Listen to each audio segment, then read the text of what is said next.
Hello শিক্ষার্থী বন্ধুরা, কেমন আছো তোমরা? আমি দীপ্ত কুমার পাল। এই পর্বে আমি তোমাদের পঞ্চম শ্রেণীর প্রাথমিক গণিত বইয়ের অধ্যায় ১ গুণ ও ভাগ এই অধ্যায়ের দেখো পৃষ্ঠা নম্বর ১৫। এখানে নিজে করি এই ১ নম্বরের সঠিক উত্তরের পাশে টিক চিহ্ন দেই। এই অঙ্কগুলো এখন আমরা এই পর্বে সমাধান করে দেখাবো। তো আমরা অনেকগুলো পর্ব করব, সেই পর্বগুলোর মাধ্যমে তোমাদের এই অনুশীলনী বা নিজে করে সবগুলো অঙ্ক সমাধান করব। তো তোমরা আমাদের চ্যানেলের যে প্লে লিস্ট আছে সেখানে কিন্তু এই সুন্দর করে সবগুলো পর্ব পেয়ে যাবে। এছাড়া ভিডিও ডেসক্রিপশনেও পেয়ে যাবে। দেখো এখানে ১ নম্বরে বলছে কি বলছে, এখানে ৭১৩ এর সাথে ১ গুণ করতে হবে। তো ১ গুণ না, এখানে আরেকটি অঙ্ক হবে আর কি। এক্ষেত্রে গুণফলের একক স্থানের অঙ্ক ৫ হলে খালি ঘরের অঙ্কটি কত হবে? অর্থাৎ এখানে একটা গুণ করতে হবে, গুণ করলে যে গুণফল হবে তার একক স্থানের অঙ্ক ৫ হবে। তাহলে দেখো এই একক স্থানের অঙ্ক ৫ হইলে এখানে যদি ৩ নিই, এই ৩ এর সাথে যদি এই ৩ গুণ করি তাহলে কিন্তু একক স্থানের অঙ্ক ৫ হয় না, অর্থাৎ ৩ × ৯ হয়। অন্যদিকে যদি ৪ নিই, ৩ × ১২ হয়, সেক্ষেত্রেও ৫ হয় না।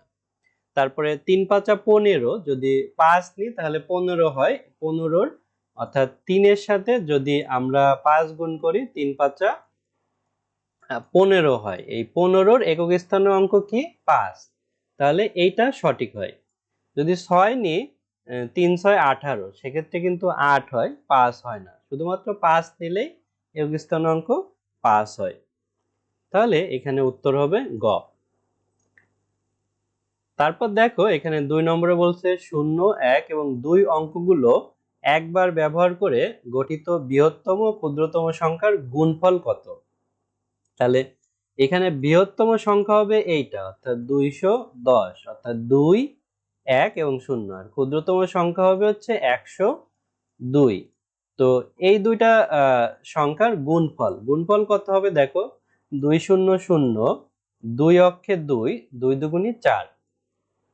এরপরে আমরা ৩টা ০, তারপরে ১ দিয়ে যদি করি সেক্ষেত্রে তো ওই সংখ্যাই হয়, ০, ১, ২। যদি অঙ্কের ভিতরে চলে আসতেছে তা আমরা করে দেখাচ্ছি। এখানে ০, ২, ৪, ১, ২, অর্থাৎ এইটা হচ্ছে আমাদের গুণফল হয়। তো এইটা কোথায় আছে দেখো, তো এই যে এইখানে কিন্তু আছে গ নম্বরে, অর্থাৎ ২১,৪২০ আর কি। তো এভাবে আমরা উত্তর দিতে পেরেছি। ৩ নম্বরে আছে একটি বিদ্যালয়ে ১৩২০ জন ছাত্রছাত্রী আছে। তো প্রত্যেক ছাত্রছাত্রী কত ২০০ টাকা করে দরিদ্র তহবিলে জমা দিলে কত টাকা হবে?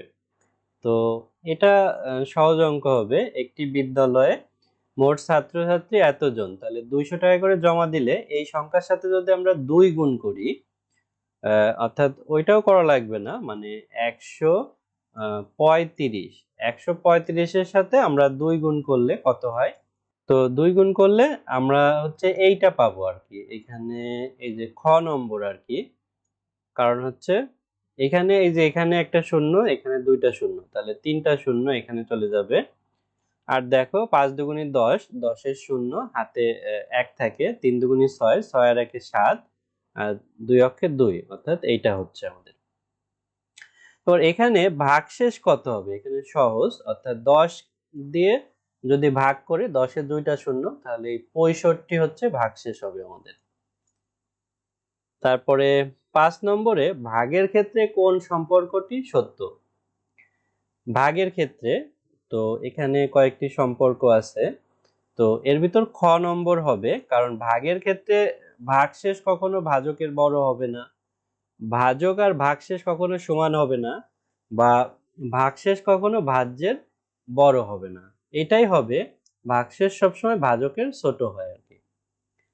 তারপরে ৬ নম্বরে এখানে একটা সংখ্যা বসবে, এখানে ৯ হবে। ফাঁকা ঘরে কত বসবে? তো এখানে ৬ নম্বরে দেখো এই সংখ্যাকে যদি ৯ দিয়ে ভাগ করে দেখতে হবে ৯ হয় কিনা, ১৫ দিয়ে ভাগ করে দেখতে হবে, ২৫ দিয়ে, এবং ২২৫ দিয়ে ভাগ করে দেখতে হবে। তো ৯ দিয়ে তো ভাগ করলে আসলে ৯ হয় না, কারণ ৯ নং ৮১, এটা ৮১ বড়। আর ২২৫ দিয়ে ভাগ করলে তো হচ্ছে ১ হয়।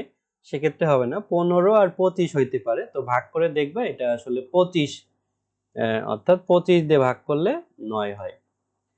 7 নম্বরে দেখো, তালেব সাহেব বছরে 98,400 টাকা বাড়ি ভাড়া ব্যয় করেন। বাড়ি ভাড়ায় ব্যয় করেন। তার মাসিক বাড়ি ভাড়া ব্যয় কত? তাহলে এই যে এটা তিনি কি বছরে ব্যয় করেন, বছর তো 12 মাসে, তাহলে এই সংখ্যাকে আমাদের 12 দিয়ে ভাগ করতে হবে। তো 12 দিয়ে যদি ভাগ করি তাহলে এই সংখ্যাটি হবে 8,200। তো বন্ধুরা, আজ আমাদের ভিডিও এ পর্যন্তই। এর পরের ভিডিওতে আমরা পরবর্তী অঙ্কগুলো আলোচনা করব এবং এই অধ্যায়ের অন্য অঙ্কগুলো তোমরা ভিডিও ডেসক্রিপশনে পেয়ে যাবে। আমাদের ইউটিউব চ্যানেলটি ভালো লাগলে তোমরা লাইক এবং সাবস্ক্রাইব করতে পারো। তো ধন্যবাদ তোমাদের।